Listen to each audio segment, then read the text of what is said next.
नौकरानी एक घर के लिए कितनी जरूरी होती है, आइए देखते हैं। अरे बहू, ये देख, सारा साबुन बर्तन में रह गया।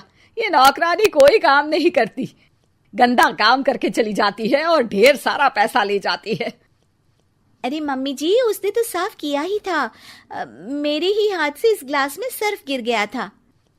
अरे बस कर झूठी, उसे बचाने के लिए सारी जुगत लगा ले, लेकिन मैं तो इसे निकाल कर ही रहूंगी। हमारे जमाने में ना कोई नौकरानी थी और ना ही ये चिकने बर्तन। चूल्हे के जले बर्तनों को राख रगड़ कर साफ किया करती थी मैं।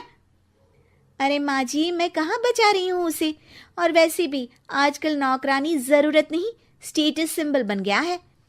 अब आप बताओ, मैं मुन्ना को नीचे घुमाने ले जाऊं तो लोगों से क्या बोलूं? झाड़ू पोछा खुद लगा रही हूँ। लोग सीधा यही पूछते हैं कि कौन सी नौकरानी काम कर रही है तेरे घर पर।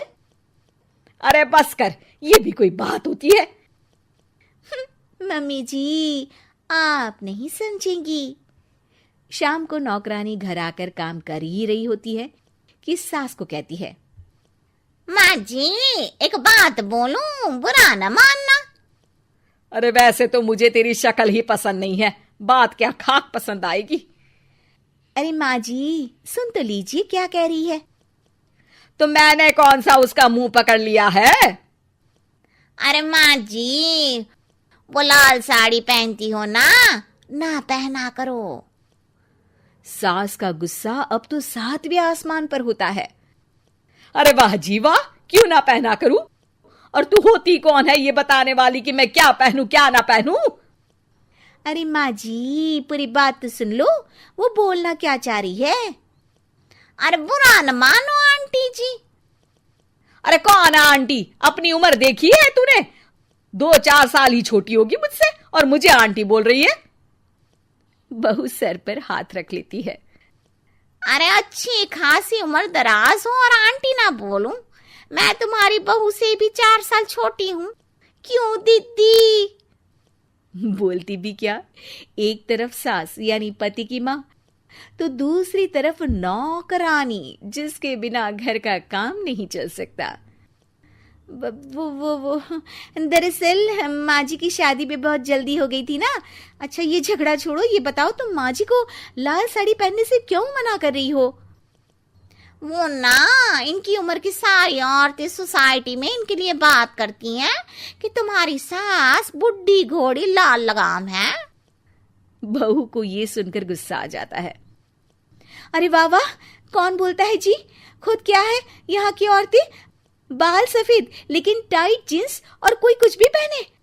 अरे पहनना हमारा निजी हक है, किसी को कुछ हक नहीं बनता कि वो मेरी सास के लिए कुछ बोले। मैं आज ही जाकर माँ जी के लिए लाल जींस लेकर आऊंगी, फिर देखो कोई क्या बोलता है। अरे चुप लाल जींस।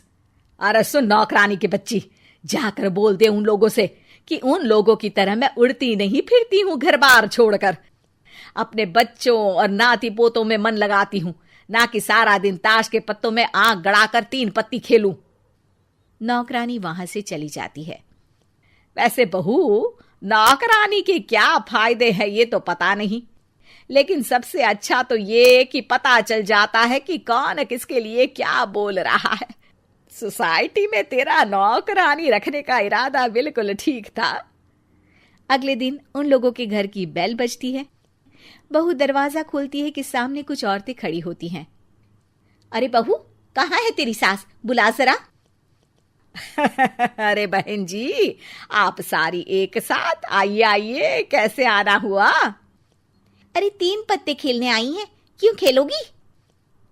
क्यों नहीं, वैसे भी बड़े दिन हो गए, एंटरटेनमेंट हुआ नहीं। बहू जा जाकर पकोड़े तो बना ला। अरे बस करिए, आगे कुछ पीछे कुछ। वैसे तो कहती है कि परिवार पर ध्यान देती है, हमारी तरह 3 पत्तियां नहीं खेलती। हमने कौन सा परिवार छोड़ दिया?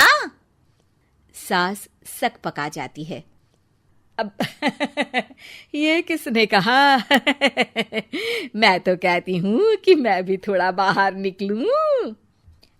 आपने ही तो कमला नौकरानी से ये सारी बात की थी। सास और बहू को अब सारी कहानी समझ आ जाती है कि सोसाइटी की औरतें क्यों भड़क रही हैं। माफ करिए आंटी, मैं छोटी हूँ, लेकिन फिर भी पहले तो आप लोगों ने माँ की लाल साड़ी का मजाक उड़ाया था ना। हाँ हाँ, उड़ाया था, लेकिन उससे पहले तो तुम लोगों ने हमारी जीन्स के बारे में बात की थी। अरे क्यों ना पहने हम जीन्स, तुम्हारे पैसों की थोड़ी ना है। सास और बहू सर पकड़कर बैठ जाती है। देखा बहू, ये खेल कर गई तेरी नौकरानी, यहाँ की बात वहां तो वहां की बात यहाँ। दोनों किसी तरह औरतों को समझा बुझाकर घर भेजती है और कसम खाती है कि नौकरानी को नौकरानी ही रहने देंगी।